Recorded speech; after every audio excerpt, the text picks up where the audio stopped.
Hey guys, my name's Austin. I'm a junior at Bremen High School, and today I'll be leading worship for Rejoice.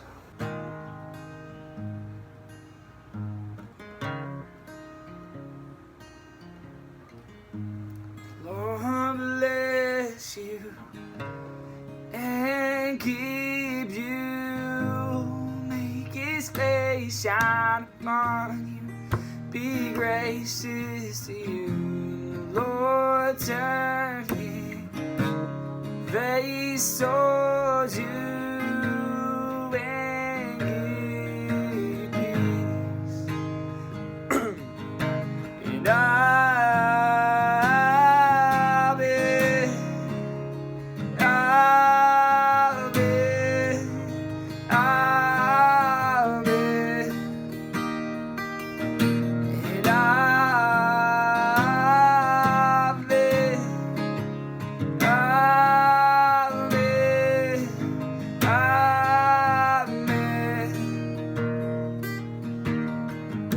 And Lord bless you and keep you, make His face shine upon you, and be gracious to you.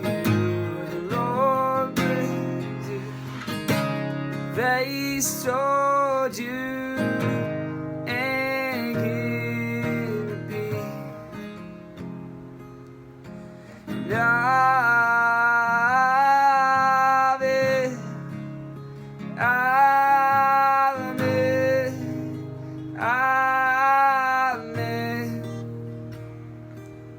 May His favor be upon you and 1,000 generations, and your family, and your children, and their children, and their children. May His presence go before you, and behind you, and beside you, all around you, and within you. He is with you, He is with you in the morning, in the evening, and you're coming, and you're going, and you're weeping, are you rejoicing? He is for you, He is for you, He is for you, He is for you, He is for you, He is for you, He is for you, He is for you, He's for you, He's for you, and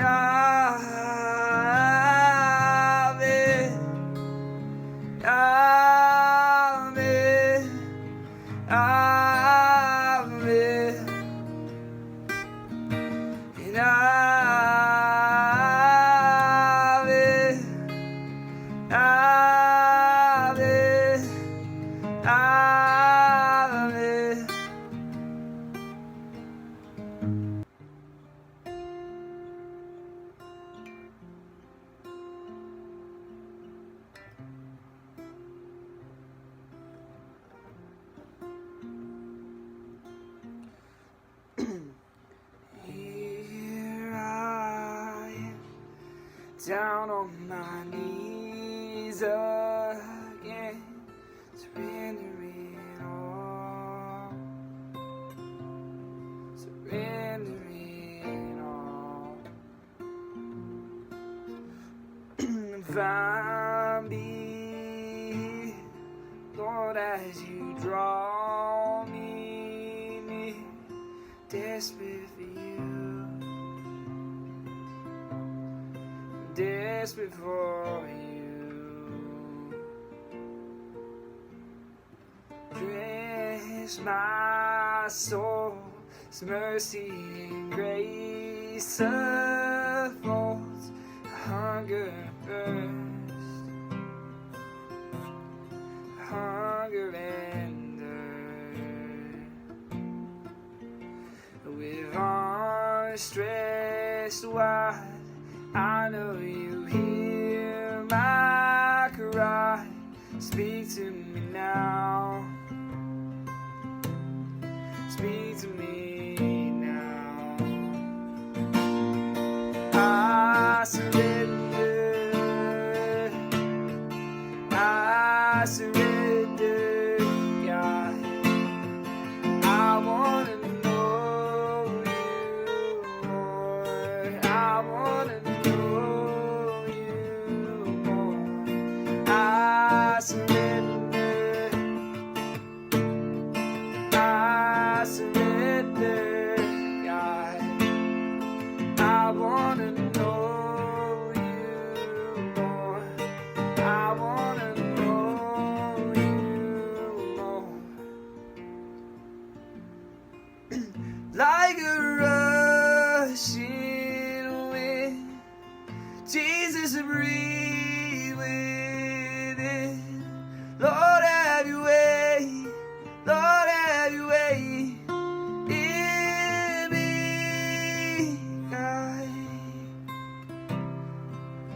like a mighty storm, stir within my soul.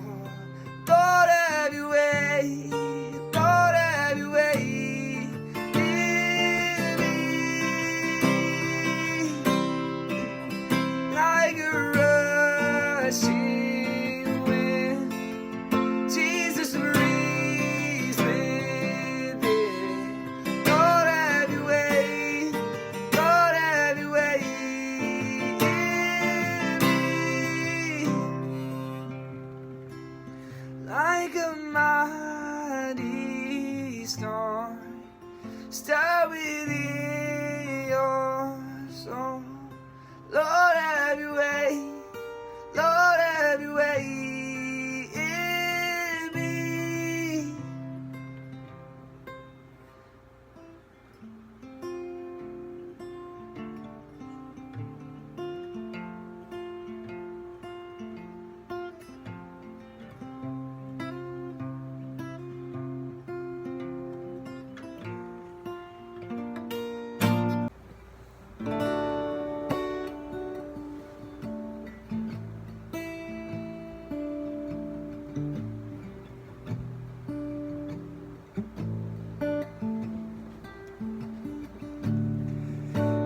Music fades and all is stripped away, and I simply come longing just to bring something that's a word that will bless your heart. Bring you more than a song. It's not what you have required. You search much deeper within for the way things appear. I'm looking into my heart. I'm coming back to the heart of worship, where it's all about you. It's all about you, Jesus. I'm sorry, Lord, for the things I've made of it. It's all about you. It's all about you, Jesus.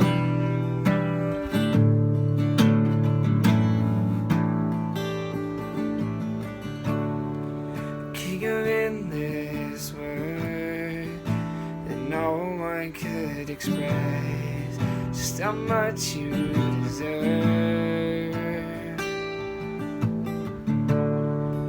The one weekend more, and all I have is yours. Every single breath, I'll bring you more than a song. What you have required. You search much deeper within through the way things appear.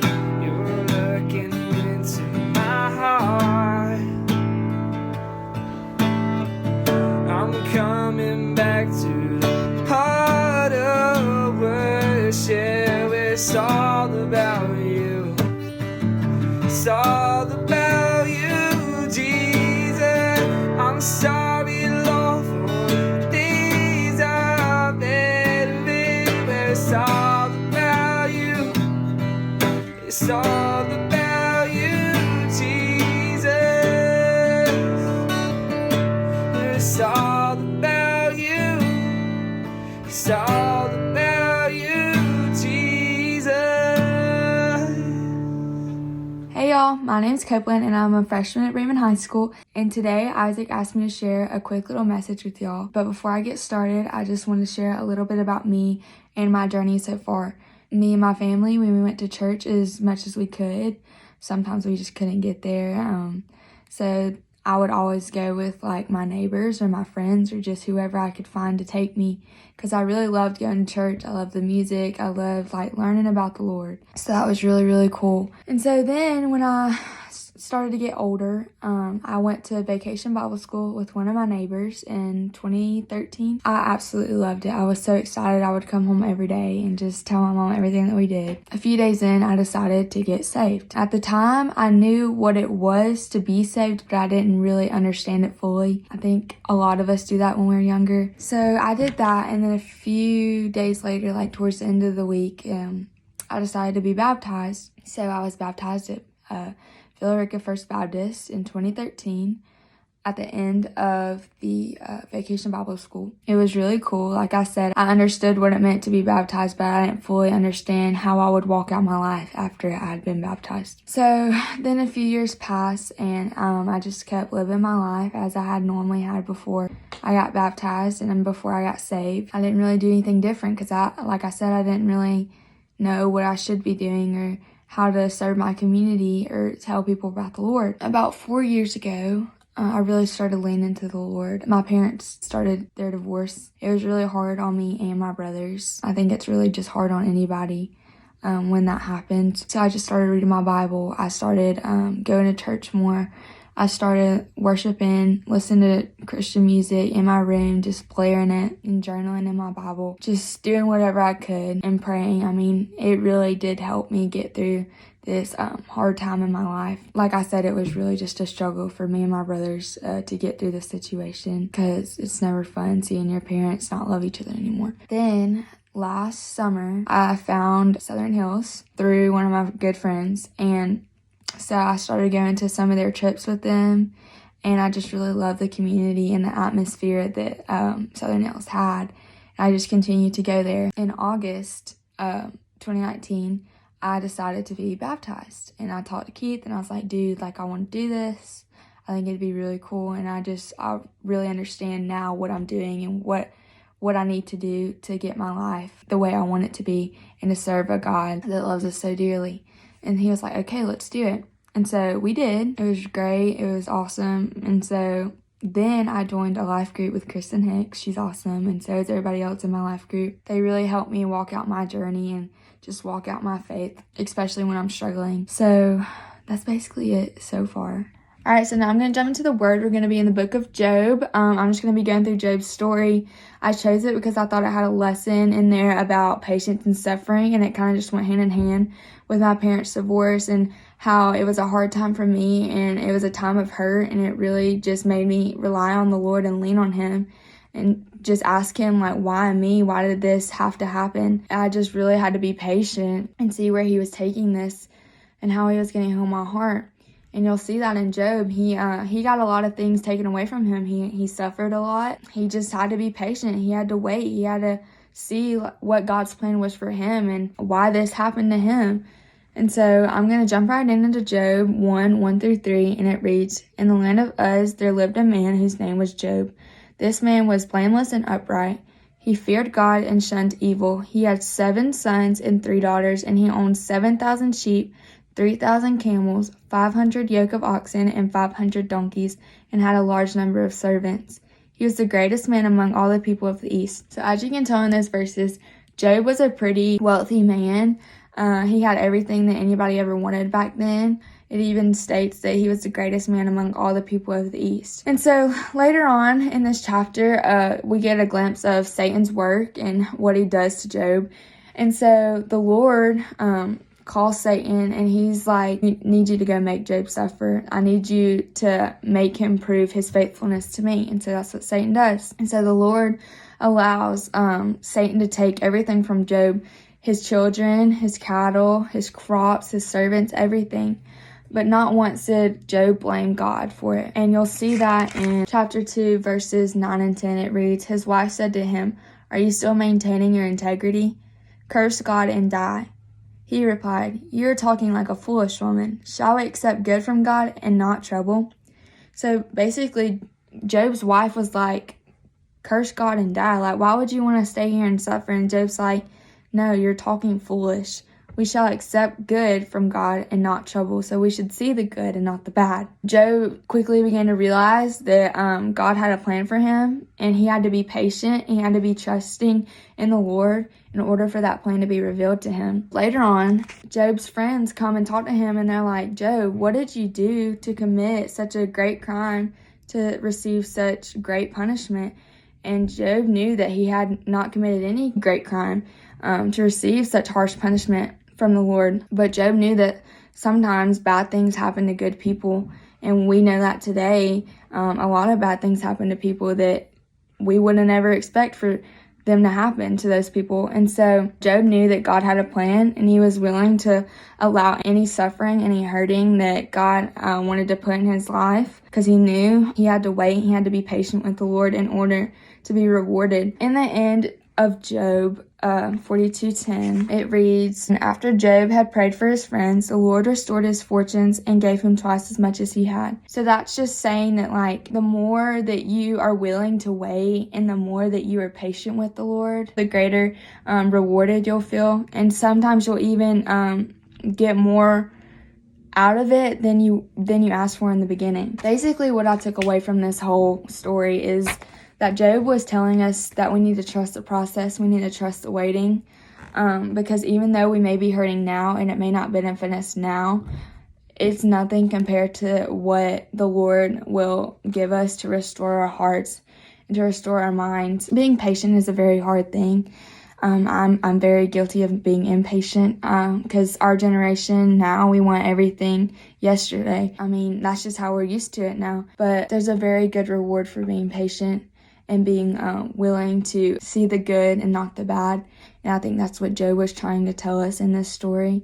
So that's all I have for today. I just wanted to say thank y'all for letting me talk to y'all, and I hope y'all had a great quarantine and y'all stayed safe and healthy, and yeah.